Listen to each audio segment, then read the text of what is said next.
Bueno, entonces, esta presentación es cómo hacer una buena investigación desde la observación del fenómeno que uno estudia hasta la publicación de los resultados. Todos los seres humanos y todos los seres vivos, podríamos decir, vivimos en contacto con la naturaleza.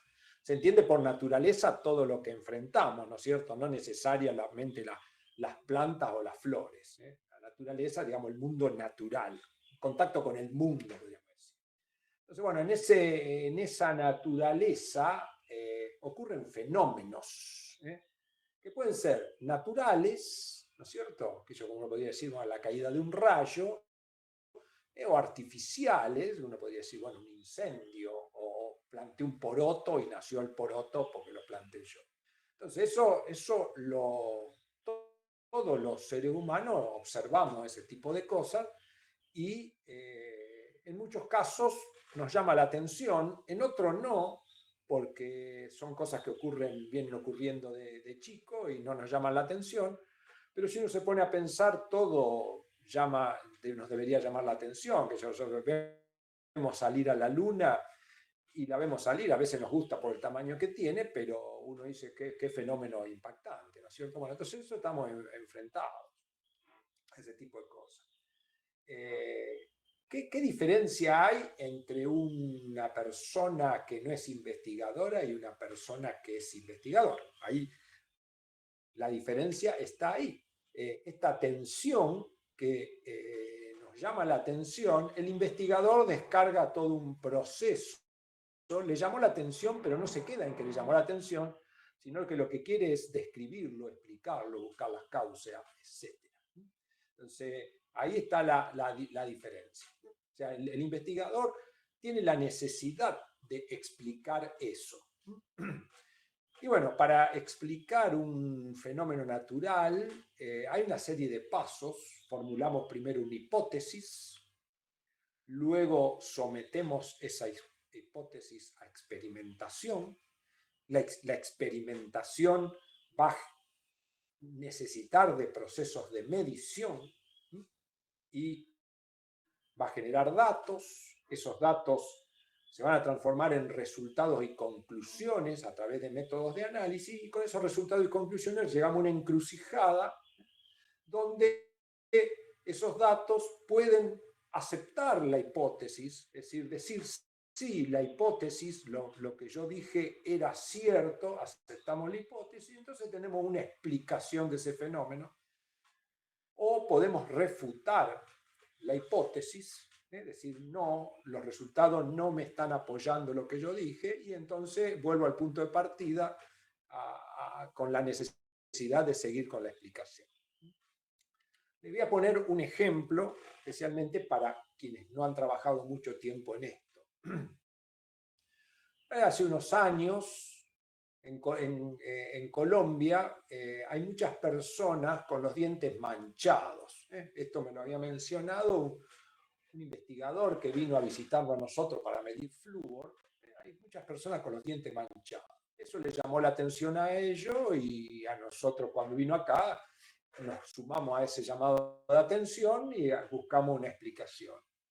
Entonces, la explicación, uno genera la hipótesis, que la hipótesis sería una especie de respuesta, podríamos decir, una especie de explicación para este fenómeno. La hipótesis, la población donde vivía este investigador, una población que estaba al pie de un volcán, y bueno, por la experiencia que teníamos, supusimos que el aire contenía flúor y que este proviene de la emanación volcánica, y pensamos en el flúor porque el moteado de los dientes puede ser ocasionado por el flúor. Entonces dijimos, bueno, los colombianos tienen en esa zona los dientes manchados porque tienen una fluorosis dental, y ese flúor debe venir del volcán. Entonces, bueno, sometimos a esta experimentación que hicimos. Bueno, fuimos a Colombia. En Colombia hicimos una medición de flúor en aire con lo que teníamos en ese momento. Bueno, no encontramos ninguna diferencia, o no encontramos presencia de flúor en el aire. Entonces, los resultados no nos aceptaron la hipótesis, sino que la refutaron, porque el aire no tenía flúor. Es decir, que los dientes manchados no parecen ser por el flúor que está en el aire. Entonces, ¿qué hacemos? Una vez que uno volvió al punto de partida, genera una nueva hipótesis. La hipótesis que fue, bueno, pero si entonces, si los dientes están manchados y sigo pensando que es por el flúor, porque no conozco otro origen, digo, bueno, el agua de consumo debe contener flúor. Bueno, sometimos a experimentación. ¿Qué hicimos? Bueno, lo que se hace siempre en el laboratorio.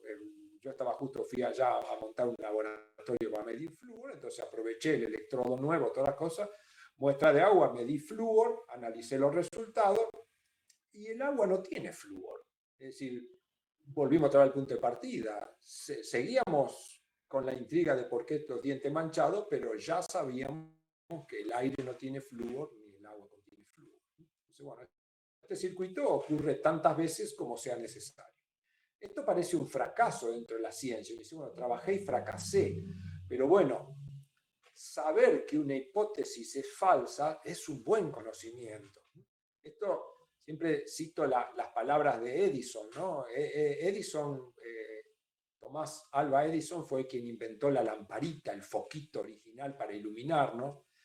Y bueno, uno ve el foquito y cree que lo hizo de entrada. Y Edison trabajó un montón de tiempo y una vez los periodistas burlándose un poco porque él decía que lo iba a hacer y no lo podía hacer, los periodistas le dijeron, ¿y ya sabe cómo va a ser cómo hacer un foquito? Y Edison le dijo, no sé cómo hacer el foquito, pero sé 1000 formas de cómo no hacerlo. Entonces, cada vez que nosotros refutamos una hipótesis, estamos sumando un buen conocimiento porque lo hemos hecho a través de experimentación, análisis, etc. Entonces, bueno, los dientes manchados no son por el flúor del aire ni por el flúor del agua, al menos con las técnicas que nosotros medíamos. Generamos una nueva hipótesis. Bueno, esto es lo que dije recién, lo tenía escrito, pero es decir, no sabemos qué produce el manchado, pero sí sabemos qué no lo produce o qué no hay que lo podría producir. Nueva hipótesis. Bueno, cuando uno está haciendo una experimentación, lo peor que puede hacer es callarse y no hablar con las personas. Hace falta, como estos seminarios que tenemos, donde todos hablamos, el investigador, a su vez escucha todas las voces. Entonces, uno dice, bueno, si los dientes manchados son por el flúor, si no entró por los pulmones, no entró por el agua, entrará por los alimentos. No tiene nadie se inyecta flúor, así que si es el flúor, podría entrar en los alimentos. Entonces sometimos a investigación, hicimos una serie de mediciones y tampoco los alimentos analizados, y la experiencia que nosotros teníamos acá en Argentina nos dijo que los alimentos no lo son. O sea, seguimos en ese círculo de fracaso. Y charlando, como yo le decía,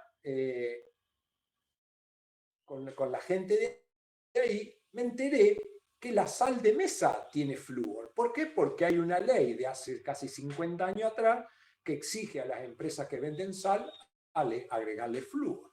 Entonces me acuerdo que le dije, bueno, tráigame un par de paquetes. Hice los cálculos a partir de lo que decían los paquetes y esos cálculos teóricos eran suficientes como para decir que podían producir fluorosis.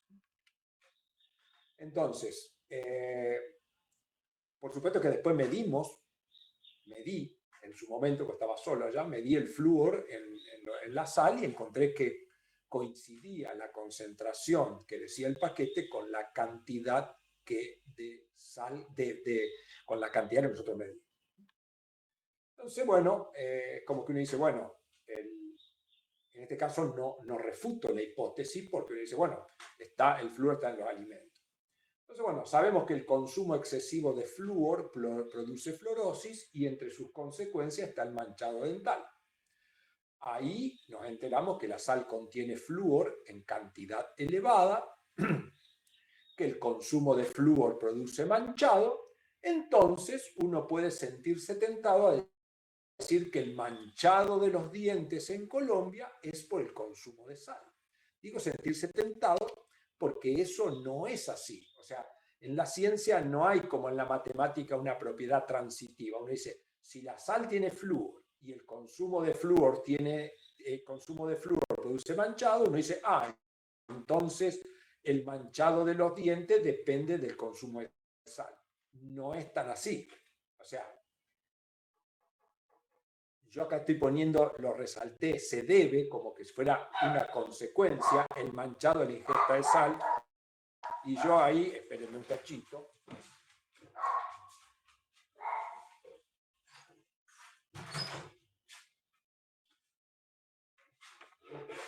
Si yo tengo dientes manchados y tengo sal que tiene flúor, mi conclusión sería entonces el manchado de dientes en Colombia podría deberse a la ingesta de fluoruro por el consumo de sal. Parece lo mismo, pero si yo se debe, indica una certeza donde no hay duda, podría deberse, ¿por qué? Porque no lo puedo afirmar con estos resultados. Dice, ¿qué tendría que hacer? Y bueno, lo que tendría que hacer, si yo quisiera saber realmente si el manchado de los dientes por la sal, tendría que hacer un experimento, un estudio epidemiológico, ¿no es cierto? Tendría que evaluar el manchado de dientes en personas de Colombia que consumen sal y evaluar el manchado de dientes en personas que no consumen sal. Si yo encontrara que los que consumen sal tienen los dientes manchados y los que no consumen sal no los tienen, ahí ya podría practicar, nunca voy a afirmar, pero estaría bastante más seguro que es el flúor de la sal el que está produciendo el efecto. En la ciencia nunca estamos seguros de nada. Eso es una cosa importante a tener en cuenta. Hay un filósofo que dijo, el problema del mundo es que está lleno de investigadores que dudan de todo y él usa la palabra, de idiotas que creen saber todo. Él usa esa palabra, no es la más feliz de todas.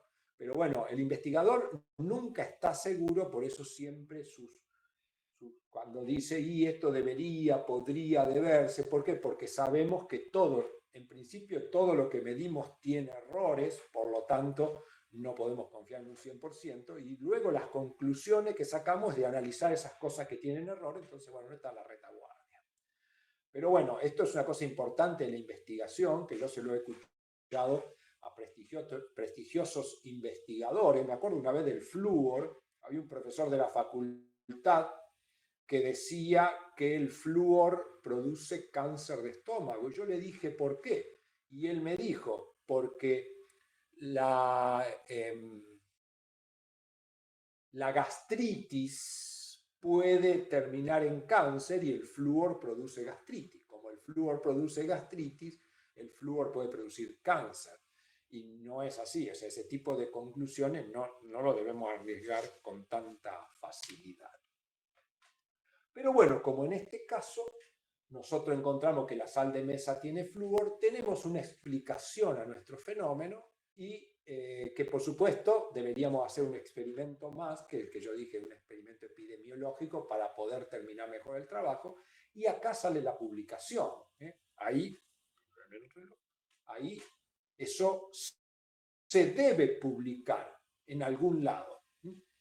Es una obligación del investigador publicar lo que haya, porque de esa manera le evita hacer la investigación a otra persona y además porque a los investigadores nos evalúan por lo que publicamos.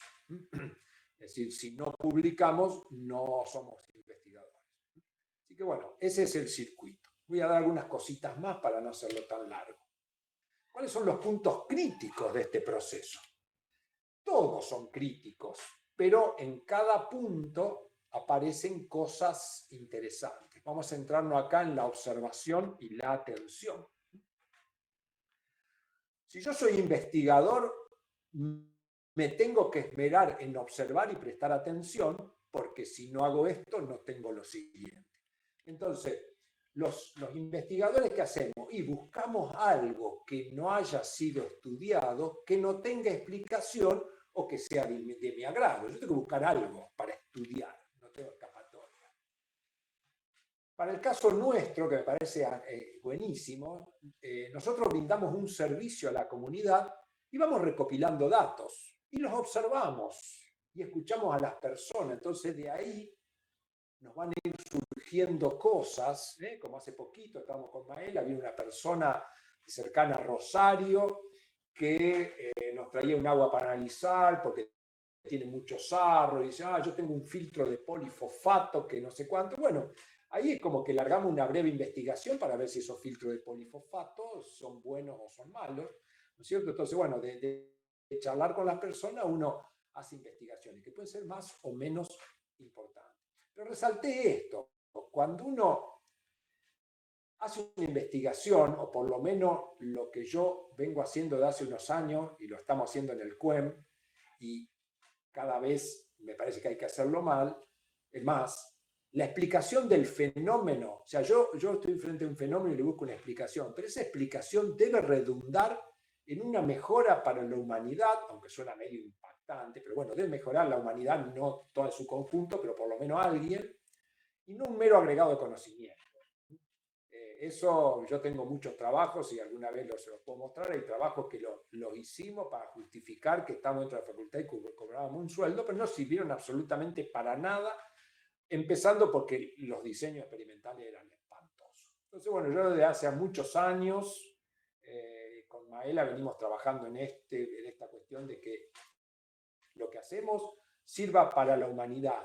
Si le sirve a una persona, ya estamos bien. Si le sirve a más, mejor. Pero el inconveniente de este punto es que quienes vivimos de un salario de investigador podemos vernos tentados por cualquier tema y magnificarlo para hacer creer que es importante, para justificar nuestro sueldo, ¿no es cierto? Eso es un problema en el que caemos quienes vivimos de esta cuestión. Muy bien. La necesidad de explicación es otro punto crítico.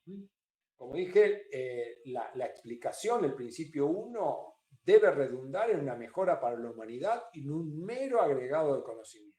Por supuesto, hay gente que dice, hay investigaciones que se hicieron y 100 años después fueron de utilidad. Pero bueno, si uno puede generar una explicación que sirva ahora, se va a sentir más satisfecho porque dentro de 100 años no va a estar. Y mi experiencia es que todos aquellos trabajos que no sirvieron para nada, más que una cuestión de satisfacción, son un peso para mi vida. No digo que me van a llevar al suicidio, pero la verdad que si no lo hubiera hecho estaría más feliz. Y no nos tenemos que olvidar que la búsqueda de una explicación tiene un costo humano, tanto en dinero como en tiempo. Es decir, que si yo voy a buscar una explicación, tiene que servir y también tengo que pensar que voy a gastar tiempo de personas y dinero, lo cual se tiene que justificar. La hipótesis.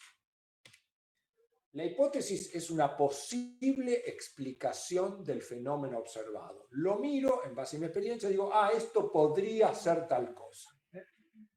Cuanto más observemos el fenómeno, mejor. Cuanto más lo discutamos, mejor. Cuanto más reflexionemos sobre su importancia. Cuanto más conocimientos previos apliquemos. Cuanto más factores confundidores descartemos, más segura será, más certera será la hipótesis. Es decir, la discusión, el comentario, escuchar a la gente es importantísimo. Y debemos recordar que al refutar la hipótesis volvemos al punto de partida. Hemos aprendido que así no es, pero no hemos hallado la explicación y hemos gastado tiempo y dinero. Ninguno de los dos se recupera. Esa es una cosa tremendamente importante, especialmente el tiempo. Así que bueno, toda esta parte de la hipótesis es clave. Esto muchas veces nunca nadie lo ha vivido, ¿no? Es decir, bueno, sentémonos a discutir la hipótesis. No, creo que yo nunca dije esas palabras y nunca nos sentamos con la idea de discutir una hipótesis, pero cuando estamos discutiendo sobre algo que vamos a hacer, estamos justamente construyendo la hipótesis. Entonces, bueno, el consejo en esta etapa es discutir el proyecto de investigación, incluyendo a todo el equipo de investigación, sin discriminar cargos, títulos o conocimientos, que es lo que hacemos nosotros acá en el seminario. Yo puedo citar, no quiero desviarme mucho, pero puedo citar algunos casos críticos del laboratorio, especialmente de ahora de los últimos tiempos, donde charlando un rato se hicieron aportes por parte de algunas personas que eran estudiantes que sirvieron mucho para encauzar esa hipótesis. Dejar opinar a los novatos, usé ese nombre, no se sientan ofendidos quienes dieron las opiniones, a los novatos y dar importancia a sus opiniones. Así que eso es una cosa tremendamente importante. Bueno, y lo último, así termino con esto hoy, me queda después la otra parte, son la experimentación y medición. Esto, cualquiera de ustedes que está trabajando en el CUEM, llega una muestra de agua es un fenómeno natural. Nos llama la atención porque nos llega un mail que llegó una muestra de agua, pero cuando están frente a una muestra de agua es como que uno genera una hipótesis, decir, o ya tiene una idea, decir, esta es una agua potable, debería tener tal cosa y tal cosa si es agua potable. Lo sometemos a experimentación y puede ser que sea potable, que va a ir por acá, o no potable. Bueno, esta etapa es la etapa más complicada. Estamos acá, la experimentación. La experimentación necesita un proyecto. Cuando una experimentación como la que estamos haciendo para presentar un congreso, en general hay un proyecto. Quienes presentan la beca de la facultad ya lo han hecho. El proyecto tiene un título, tiene una introducción con antecedentes, tiene objetivos generales y particulares, tiene materiales y métodos, cómo hacer las cosas, tiene un cronograma, hay un equipo de trabajo que lo va a hacer, y hay un financiamiento y recursos disponibles y resultados posibles. Todo esto, quienes ya van presentando becas lo van viendo. Esto puede tener diferente tamaño. Cuando yo presento una beca, esto ocupa pocas hojas. Cuando presento un proyecto marco que engloba todo el trabajo de varios años, el CUEM tiene un proyecto de 5 años, que creo que vence el año que viene, es mucho más largo, pero es básicamente lo mismo. Entonces tengo todo esto, alguien lo aprueba, a veces se aprueba por personas externas, como son las becas, pero otras veces se aprueba por nosotros mismos. Decimos, no, bueno, vamos, démosle para adelante con este proyecto. Entonces va a la ejecución y de ahí van a salir mediciones y datos. Esta etapa es la que más recursos humanos y conocimientos requiere. Y con esto termino. ¿Qué necesitamos para esta etapa? Necesitamos saber una pila de cosas que uno no termina de aprenderlas nunca. Debemos saber cómo diseñar experimentos para que generen datos válidos. Debemos saber manejar el equipamiento con el cual vamos a medir y obtener los datos. Yo acá le agregué construcción de equipamiento nuevo. A nosotros nos ha dado grandes ventajas saber construir un equipo o mejorar un equipo, porque si no, no lo hubiéramos podido hacer. Necesitamos conocimientos de matemática, necesitamos conocimientos de estadística. No podemos vivir sin ninguno de los dos. Cuanto más de esto tengamos, mejor. Debemos tener teoría de cómo se hacen mediciones, control y manejo de errores,